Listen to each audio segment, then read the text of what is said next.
अस्सलाम वालेकुम viewers, welcome to brass tacks. I am your host Maryam Chaudhry और हमारे साथ तशरीफ रखते हैं हमारे defence and security analyst Zaid Hamid sahab. This is the 9th episode in the series of economic terrorism.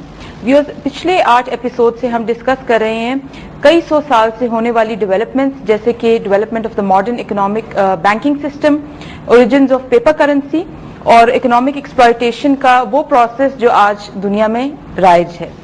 लेकिन अब हम आने वाले एपिसोड्स में सॉल्यूशंस को डिस्कस करेंगे और जाहिद साहब हमें इन मसाइल का हल पेश करेंगे।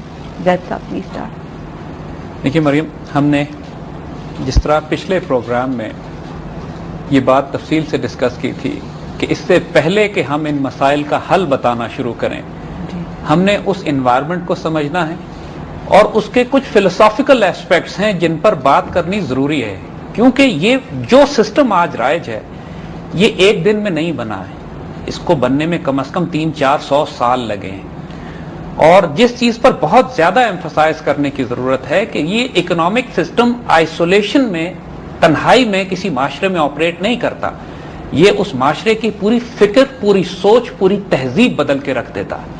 तो जब हम एक इकोनॉमिक सिस्टम जिसकी बुनियाद इस्तेहसाल के ऊपर हो, जुल्म पर हो, एक्सप्लॉयटेशन पर हो, उस निजाम को जब आप तब्दील करने की बात करते हैं तो माशरे की रग रग से, जड़ से इसको निकालना पड़ता है। लोगों की सोचें तब्दील करनी पड़ती हैं, फिक्रें तब्दील करनी पड़ती हैं। माशरे में ये निजाम जो मादियत पैदा करता है, जो मादा परस्ती पैदा करता है, दुनिया की मोहब्बत पैदा करता है, एक्सप्लॉयटेशन और एक दूसरे से लूट खसूट और सूद का निजाम और रिबा का ये निजाम जो लोगों में एक आपस की ताल्लुकात खराब करता है, नफरतें पैदा करता है, उस सारे प्रोसेस को डैमेज कंट्रोल करना है। हमने उस सारे माशरे को तरतीब देना है, दोबारा तब्दील करना है, दोबारा से एक इंसानी माशरा बनाना है जो इस वक्त पूरी दुनिया में एक शैतानी माशरा बना हुआ है। तो मसला सिर्फ इकोनॉमिक पॉलिसीज चेंज करने का नहीं है, मसला सिर्फ ये नहीं है। पहला इशू अंडरस्टैंडिंग है। एग्जैक्टली, पहले आपने इशू समझना है। जब आप जिस टाइम पीरियड की आप बात करें, ये रफली कंसाइड करता है development of the industrial revolution, जो कि ब्रिटेन से जिसका स्टार्ट हुआ और आगे जाके ब्रिटेन ने ही इकोनॉमिक एक्सप्लॉयटेशन या कॉलोनाइजेशन का आगाज किया था दुनिया के अंदर। अब पहले आप हमें ओवरव्यू प्रोवाइड कर दें कि इस निजाम के बेसिक फीचर्स क्या थे।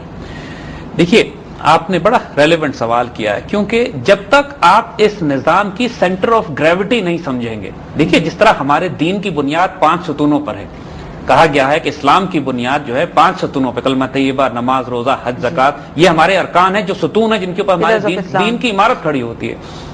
आप इसमें से किसी एक पिलर को गिरा दें, दीन की इमारत गिर जाती या कमजोर हो जाती। इसी तरह ये कुफर का निजाम भी कुछ पिलर्स पे खड़ा हुआ है। अगर आप उन पिलर्स को रिकग्नाइज कर लें और उसके बाद रिस्पॉन्स डेवलप करना इसलिए आसान हो जाता है कि फिर अगर आप उन पिलर्स को अटैक करें या कमजोर करें या उसमें से किसी एक पिलर को निकाल दें, तो ये कुफर की इमारत या गिर जाती है या इस बुरी तरह हिलने लगती है कि आप फिर ऑल्टरनेट्स क्रिएट कर सकते हैं। तो अब तमाम डिस्कशन के बाद जो पिछले 8 प्रोग्रामों में हमने किए हैं, अब हम उस मौके पे आ गए हैं कि समराइज कर दें। गो कि इन सारे इश्यूज को हमने पहले डिस्कस किया है, लेकिन अब हम समरी देंगे, इसको समरी देके और फिर हम उन इश्यूज की तरफ आएंगे कि जो एक इस्लामी माशरा तश्कील देने में जरूरी होते हैं। अगेन, हम जल्दबाजी नहीं करेंगे, हमसे डूज एंड डोंट्स में फौरन पॉइंट 1, 2, 3, 4 में सोल्यूशन मत मांगिएगा।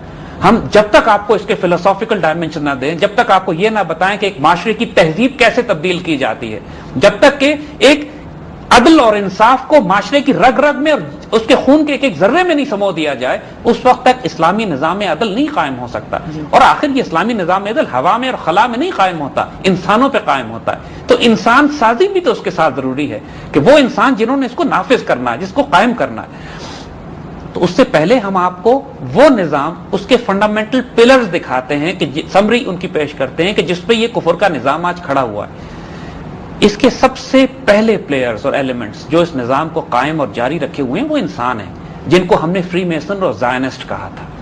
ये सबसे पहले जो फंडामेंटल प्लेयर्स हैं इस पूरे निजाम को चलाने वाले, जाहिर है इस निजाम को चलाने वाले इंसान हैं, यानी इंसान नजर आते हैं। हकीकत में शैतान है, या तखब्बत शैतान मिनल मस, शैतान ने छू के उनको बावला किया हुआ है। ये हमारे अंदर भी हैं और मगरिब के माशरे में भी हैं। इन लोगों को रिकग्नाइज करना, इन लोगों की आइडेंटिफिकेशन कि ये कौन कौन फंडामेंटल पिलर्स हैं जिस निजाम को चला रहे हैं। हमने रॉथस्चाइल्ड्स का भी जिक्र किया, रॉकफेलर्स का भी जिक्र किया, हमने उन तमाम لوگوں کا ذکر کیا جو آج کل نیو کون آئیڈیالوجی کو لے کر اس دنیا میں امپلیمنٹ کر رہے ہیں. ہم نے وہ ہماری صفوں میں بھی ہیں, وہ ایسے لوگ ہماری حکومتوں میں بھی شامل ہیں, ہمارے میڈیا میں بھی ہیں, ہمارے معاشرے میں بھی ہیں, ہمارے تعلیمی نظام میں بھی ہیں. جو ستون ہے اس نظام کا وہ پیپر کرنسی ہے. لہذا پیپر کرنسی کی موجودگی میں کوئی نظام عدل قائم نہیں ہو سکتا, اس کو ذہن میں رکھیے گا.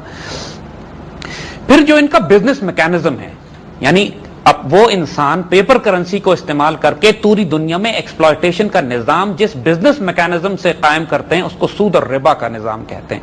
یعنی منی لینڈنگ, قرضہ دیا اور قرض لے کے قوموں کو, انسانوں کو مقروض کیا اور اس کے نتیجے میں ایکسپلائٹیشن کی اور ان کو غلام بنایا. اور یہ وہ فیچر ہے جس پہ اسلام نے بہت زیادہ ایمفسائز کیا تھا کہ انٹرسٹ وہ چیز ہے جس سے اللہ کے رسول صلی اللہ علیہ وسلم کے حرب من اللہ و رسول جنگ ہے, یعنی اعلان جنگ ڈکلیئر کر دیا گیا اس ربا کے ایکسپلائٹیشن کے نظام پہ. حضرت عمر رضی اللہ تعالیٰ عنہ کا کتنا مشہور وہ قول ہے کہ اللہ نے انسانوں کو آزاد پیدا کیا, تم نے کب سے انسانوں کو غلام بنا لیا. یہ غلامی کا کانسیپٹ شروع ہی قرض دینے سے ہوتا ہے, مقروض کرنے سے ہوتا ہے. تو فری میسنز جب پیپر کرنسی کو استعمال کر کے ربا کے نظام پر منی لینڈنگ کرتے ہیں, یہ 3 پلر بن گئے ان کے. اب چوتھا, اس کے لیے ان کو کوئی نظام اور کوئی سسٹم چاہیے. وہ سسٹم آج کا جدید بینکنگ سسٹم ہے کہ آپ اپنے ہمیں ڈپازٹس لا کے جمع کرائیں, جس کے ذریعے انہوں نے لوگوں کا سونا غائب کیا, رسیدیں جاری کی. رسیدیں جاری کرنے کے بعد لوگوں کو دھوکہ دیا فریکشنل ریزرو بینکنگ کے ذریعے. فریکشنل ریزرو ہم تفصیل سے پہلے پروگراموں میں ڈسکس کر چکے ہیں کہ بینک کے پاس ہوتا 100 روپیہ ہے اور وہ 1000 روپیہ قرض دے دیتا ہے, 5000 روپیہ قرض دے دیتا ہے صرف اس 100 روپے کی حساب کتاب, کھاتہ داری, انٹریز کی جادو کی وجہ سے. وہ سارا کھیل کرنے کے لیے ان کو ایک انسٹیٹیوشن چاہیے, ایک ادارہ چاہیے جس کو یہ بینک کہتے ہیں. اور جو اسٹریٹجی اس کے بعد یہ بلڈ کرتے ہیں اس ماڈرن اکنامک سسٹم کو سٹیبلائز کرنے کے لیے, وہ فوکس کرتی ہے پرائیویٹائزیشن اور مونوپلائزیشن کے اوپر. یعنی دولت کی تقسیم مساوی معاشرے سے گھسیٹ کر اس کو چند لوگوں کے ہاتھوں میں اس کو محدود اور مرکوز کیا جاتا ہے. مونوپلیز قائم کرتے ہیں, کارٹیلز بناتے ہیں, جس طرح ہم نے ڈسکس کیا تھا کہ پوری دنیا کی فوڈ سپلائی 11 یا 12 بڑی کمپنیز کنٹرول کر رہی ہیں جن کا تعلق مغرب سے ہے. اسی طرح ہر معاملے میں گولڈ کارٹیلز ہیں, آئل کارٹیلز ہیں, ڈائمنڈ کارٹیلز ہیں, فوڈ کارٹیلز ہیں, انرجی کارٹیلز ہیں, سیمنٹ کارٹیلز ہیں. یعنی ہر وہ چیز جس کا تعلق معاشرے کی ترقی سے ہو, یہ اس کو کارٹیلز بنا کے مونوپلائز کرتے ہیں اور اس کو تقسیم کرنے سے روکتے ہیں. انسٹیٹیوشنز بنا کر مونوپلیز بنانا اور پرائیویٹائز کرنا چیزوں کو, زمین کے خزانوں کو, یہ ان کی فنڈامنٹل اسٹریٹجی کا حصہ ہے. اس کام کے لیے جو انسٹیٹیوشنز ہیں, یونائٹڈ نیشنز ہیں, ورلڈ بینک ہے, IMF ہے, ایشین ڈیولپمنٹ بینک ہے, سوئس بینکس ہیں, ان کے وہ تمام آف شور بینکس ہیں کہ جو بلیک منی کو وائٹ کرنے کے لیے استعمال ہوتے ہیں, بینکنگ سسٹم کے بڑے بڑے ادارے. اور اس نظام میں انسانوں کو غلام بنانے کے لیے جو ربا اور سود کے نظام سے تھوڑا بچنے کی کوشش بھی کریں, ان کو غلام بنانے کے لیے جو ٹیکسیشن کا نظام ان کا ہے وہ انکم ٹیکس کا ہے.